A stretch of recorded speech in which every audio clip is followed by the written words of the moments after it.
ये कहानी एक ऐसे लड़के की है जिसे सच बोलने का बहुत शौक था। उसकी माँ ने कहा था, बेटा जिस दिन तुम्हारा ज़मीर मर जाएगा उस दिन तुम भी मर जाना। वो सच के लिए कुछ भी कर सकता था, इसलिए वो किसी से डरता नहीं था सिवाय ईश्वर के। उसके पेरेंट्स ने उसको ऐसा बनाया था। उसके पेरेंट्स कहते थे, बेटा कुछ भी हो जाए लेकिन तुम हमेशा सच बोलना। और उसने ऐसा ही किया। सच्चाई और ईमानदारी की राह पर चलता रहा और फिर धीरे धीरे वो बड़ा होने लगा। पढ़ाई में भी वो लड़का काफ़ी तेज़ था, हमेशा टॉप करता। और धीरे धीरे वक्त बीतता गया, वो और बड़ा हुआ। उसे सिंगिंग का बहुत शौक था। वो खुद ही सॉन्ग्स लिखता और गाता।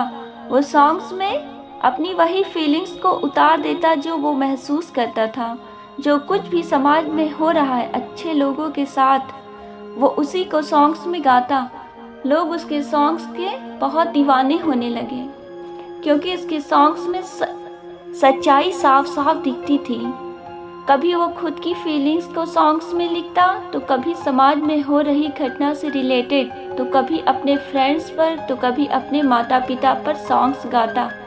जो कुछ आज तक उसके माता पिता ने उसके लिए जितना संघर्ष किया, वो अपने सॉन्ग्स में वही सब बोलता। और उसके सॉन्ग्स बहुत ही फेमस होने लगे और लोग उसके दीवाने होने लगे। वहीं कुछ लोगों को उससे नफरत होने लगी क्योंकि इस समाज में अच्छे और बुरे दोनों तरह के लोग रहते हैं। उनको नहीं पसंद था कि वो अपने सॉन्ग्स में उन सबके अच्छे चेहरे से नकाब उतारे जो समाज के ठेकेदार बनते हैं, सरेआम उनकी अपने सॉन्ग्स में बेइज्जती करे। क्योंकि समाज में सच बोलने पर उसको बहुत बार बहुत सी प्रॉब्लम्स का सामना करना पड़ा था। उसे वो लोग नहीं पसंद थे जो दो चेहरे लेकर जीते हैं, सामने कुछ और पीठ पीछे कुछ और कहते हैं। ये जो समाज में अच्छे अच्छे लोग दिख रहे हैं सफ़ेद पोशाक में, वही लोग समाज को भ्रष्ट कर रहे हैं, समाज में दंगा करवा रहे हैं, लोगों को आपस में लड़ा रहे हैं, कभी धर्म के नाम पर, कभी जाति के नाम पर, कभी कुछ और कभी कुछ और। यही सब उसको नहीं पसंद था। वो चाहता था समाज में हर कोई चैन और प्रेम से जी सके और हर किसी को सच बोलने की स्वतंत्रता हो, सच और ईमानदारी से देश के सारे काम हो। पर उसे क्या पता था, यही सच्चाई और ईमानदारी उसकी ज़िंदगी बर्बाद कर देगी। उसके सारे सॉन्ग्स ने पूरी दुनिया में हलचल मचा दी और कुछ लोग उसके ऐसे सॉन्ग सुनकर पागल से हो गए और फिर क्या, उसको मारने की साजिश करने लगे।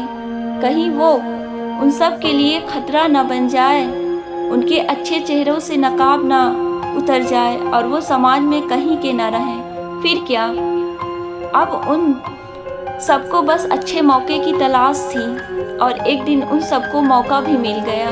और फिर क्या, उन सब ने उसको मौत के घाट उतार दिया। वो आखिरी सांस तक लड़ता रहा क्योंकि उसने कभी ईश्वर के अलावा किसी से डरना नहीं सीखा था और आखिरी सांस तक वो लड़ता रहा। और वो लोग उस पर लगातार गोलियां बरसा रहे थे और वो लड़ते लड़ते अपना दम तोड़ दिया। यही अंत होता है सच्चे और ईमानदार लोगों के साथ, क्योंकि ईश्वर भी सच्चे इंसान को पसंद करता है और वो ईश्वर सबको देख रहा है कौन किसके साथ गलत कर रहा है। वो लोग तो उसको मारकर ये सोच रहे होंगे कि मैंने उसका अंत कर दिया, पर उनको क्या पता ईश्वर उनका अंत कैसे करेगा, क्योंकि ईश्वर के अलावा किसी को हक नहीं कोई इंसान किसी इंसान की जान ले ले। ये अधिकार बस ईश्वर को है। फिर कोई इंसान कैसे किसी की जान ले सकता है। इसलिए किसी को मारने से पहले ये याद रखना चाहिए कि ईश्वर सब कुछ देख रहा है। तो आप सब बताएं, उस इंसान के साथ जो कुछ भी हुआ वो अच्छा था या बुरा? क्या अच्छे इंसान के साथ ऐसा ही होता है? मैं आप सबसे पूछना चाहती हूँ कि आप सब क्या कहना चाहते हैं।